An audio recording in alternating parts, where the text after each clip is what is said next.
जय हिंद। इस वीडियो के माध्यम से हम आज एक नया कॉन्सेप्ट समझेंगे और ये कॉन्सेप्ट है हमारी कक्षा 12वीं के इतिहास विषय के भाग 3 से संबंधित।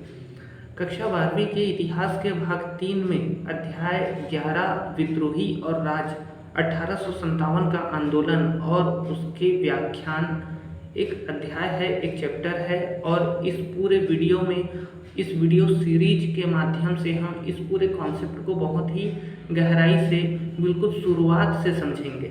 ये हमारे इस चैप्टर का पहला पार्ट है और इस पूरे कॉन्सेप्ट को अच्छे से समझने के लिए आप इस पूरे वीडियो के साथ और आने वाले सभी जो पार्ट हैं उनके साथ बने रहिए। और मेरी ये आशा है कि इस चैप्टर में मैं बिल्कुल बेसिक चीज़ों के साथ एक कॉन्सेप्ट आपका तैयार करने की कोशिश करूँगा और इस पूरे वीडियो सीरीज़ को देखने के बाद आपके दिमाग में ऐसा कोई भी डाउट नहीं बचेगा और पूरे वीडियो सीरीज़ को देखने के बाद आपके अंदर खुद से ही किसी भी सवाल का जवाब देने की काबिलियत आ जाएगी। तो बिल्कुल ध्यान से आप पूरे वीडियो सीरीज़ को देखिए, पॉज करके देखिए और यहाँ पर जो भी बातें बताई जा रही हैं इनके ऊपर विचार भी कीजिए। तो चलिए हम स्टार्ट करते हैं आज का अपना नया कॉन्सेप्ट, एक नया टॉपिक, विद्रोही और राज 1857 का आंदोलन और उनके व्याख्यान। तो आज हम 1857 की सैन्य विद्रोह को समझेंगे। तो दिन था 29 मार्च 1857 का। 34वीं बंगाल नेटिव इन्फेंट्री में तैनात थे मंगल पांडे। और उस समय बंगाल में और साथ ही पूरे देश में ये अफवाहें फैल रही थी कि भारी मात्रा में अंग्रेज सैनिक आ रहे हैं। क्यों आ रहे हैं? इनके दो कारण थे। यह कहा जा रहा था कि ये जो अंग्रेज सैनिक हैं ये सभी को ईसाई बनाने के लिए आ रहे हैं, ज़बरदस्ती धर्मांतरण कराने के लिए आ रहे हैं, और जो ईसाई नहीं बन रहा उनको ये मार रहे हैं। और चर्बी लगे कारतूस से तो वो पहले ही नाराज़ थे और ये नाराज़गी धीरे धीरे उग्र रूप लेने लगी। 29 मार्च 1857 की शाम को मंगल पांडे अपने तंबू में बैठे अपनी राइफल साफ कर रहे थे और कहते हैं कि उन्होंने थोड़ी भांग भी पी रखी थी। तभी उन्हें पता चला कि अंग्रेज सैनिकों की एक नई टोली आई है और वो हड़बड़ा कर उठे और अपनी सरकारी कोट, धोती, टोपी पहनकर बंदूक और तलवार लेकर परेड ग्राउंड में पहुंच गए और अपने साथी सैनिकों को भड़काना चालू कर दिया। तभी शोरगुल की आवाज़ सुन करके उनके सार्जेंट मेजर विल्सन आए। मंगल पांडे उन्हें देखकर आग बबूला हो गए और अपनी बंदूक लोड कर उस पर गोली चला दी। गोली नहीं लगी तो वो फिर से अपनी राइफल लोड करने लगे और राइफल लोड करके उन पर फिर से एक बार गोली चला दी। इस बार भी निशाना चूक गया। तब सार्जेंट ने भी अपनी पिस्तौल निकाली और मंगल पांडे पर गोली चला दी, लेकिन निशाना नहीं लगा। तब मंगल पांडे को गिरफ्तार करने के लिए ईश्वरी प्रसाद को कहा, लेकिन ईश्वरी प्रसाद ने मना कर दिया। फिर मंगल पांडे ने तलवार से सार्जेंट पर हमला करके उसे घायल कर दिया। तब उनके ही एक साथी शेख पलटू ने मंगल पांडे को पीछे कमर से पकड़ लिया और मंगल पांडे को ऐसा करने से मना किया। तब शेख पलटू ने ईश्वरी प्रसाद से भी कहा कि मंगल पांडे को पकड़ने के लिए 4 सैनिकों को भेजे। तो ईश्वरी प्रसाद ने शेख पलटू की तरफ ही बंदूक दिखाते हुए कहा कि यदि तुम मंगल पांडे को भागने नहीं देते हो तो मैं तुम पर गोली चला दूंगा। शेख पलटू ने मजबूर होकर मंगल पांडे को छोड़ दिया। इसके बाद मंगल पांडे अपने साथियों को गाली देते हुए बोला कि तुम लोगों ने मुझे विद्रोह के लिए भड़का दिया और अब तुम लोग ही मेरा साथ नहीं दे रहे हो। फिर जब बहुत से अंग्रेज सैनिकों को आते हुए मंगल पांडे ने देखा तो अपनी राइफल को फिर से उन्होंने एक बार लोड की और राइफल को लोड करने के बाद राइफल की नली अपने सीने से लगा लिया और पैर के अंगूठे से ट्रिगर दबा दिया, जिससे वो वहीं पर घायल हो गए।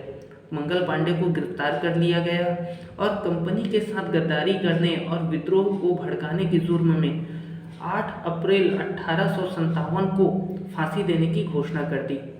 लेकिन जल्लादों ने उस दिन मंगल पांडे को फांसी देने से इनकार कर दिया।